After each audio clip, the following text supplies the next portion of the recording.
Savitri happy women's day. ఇగో నువ్వు ఇలా దెబ్బ దెబ్బ ఆర్తలు చెప్పు. పగటిలి నువ్వు తెచ్చుకున్న టమాటా తొక్కుతో అన్నం తిను, మేము లంచ్ అరేంజ్ చేస్తాం. అటు ఇంకా కేక్ కటింగ్ చేద్దు. ఇంటికి జల్దిన పోదు. మీ సత్తికి కూడా చెప్పేసినాం ఇలా మీ అక్కని సతాయించకు అని. అబ్బా సావిత్రి మీరు అది, అయ్యో మీరు ఇది అని చిన్నగా అడావిడి చేయలే మా వాళ్ళు. నా ముచ్చటదేమున్నది కానీ మహిళా దినోత్సవాన్ని మహిళలు ఏడేడు ఎట్లా చేసుకున్నారో మనం చూడాలి కదా.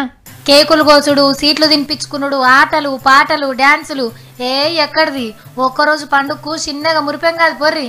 పట్నంలో లకిడి కపూర్లా కొత్తగా కట్టిన ఉమెన్ సేఫ్టీ వింగ్ బిల్డింగ్ ని పోలీస్ మంత్రితో కలిసి ఓపెనింగ్ చేసింది ఎంపీ కవితక్క.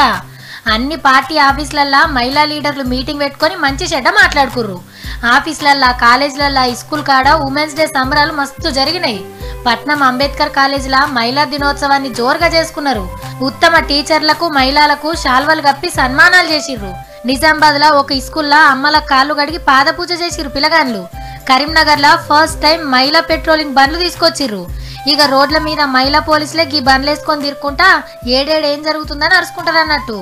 నల్గొండ జిల్లాల మహిళా సఫాయి కార్మికులకు చీరలు వంచిర్రు. ఇక వరంగల్ జిల్లాలో ఆర్టీసీ మహిళా ఉద్యోగులంతా కలిసి ఫ్యాషన్ షో పెట్టుకున్నారు. వాటి చీరలు కట్టుకొని అక్కలు పిల్లి నడకలు నడుస్తా అంటే ఏమన్నా అనిపించిందా?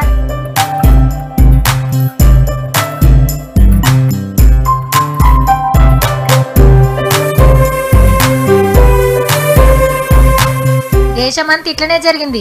మధ్యప్రదేశ్ లో రైలు బండి నడిపిర్రు డ్రైవర్ అక్కలు. టికెట్లు చెకింగ్ కూడా టీటీ అక్కనే చేసింది. మొత్తానికైతే ఇలా మొత్తం అక్కల ప్రోగ్రాంలే నడిచినాయి దేశమంతా. మల్లోపారి అందరికీ దునియా మహిళా దినోత్సవ శుభాకాంక్షలు చెప్తున్నాం.